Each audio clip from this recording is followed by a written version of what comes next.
Dans cette vidéo, je vais te montrer la différence entre les bons BOS et les faux BOS. Devant toi ici, tu as deux graphiques. Tu as le graphique A et puis tu as le graphique B.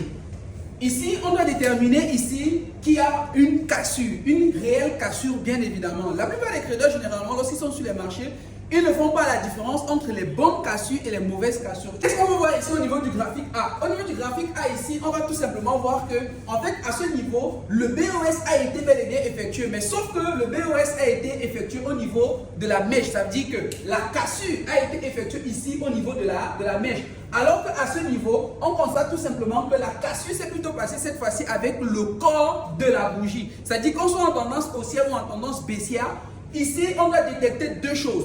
Une bonne cassure ou un bon BOS doit bel et bien s'effectuer avec le corps de la bougie. Si tu vois une cassure avec la mèche de la bougie, en ce moment-là, rassure-toi, il ne s'agit pas d'un BOS. On va tout simplement dire que le BOS A est un fake break, c'est-à-dire c'est une mauvaise cassure, alors que le BOS B est une bonne cassure. Pourquoi? Parce que la cassure a été faite avec le corps de la bougie. Si tu veux bénéficier de toutes ces astuces que nous partageons à notre communauté de crédit, n'oublie pas de cliquer sur le lien qui est à la biographie et de rejoindre notre canal Telegram. Là-bas, on partage gratuitement les enseignements sur le trading.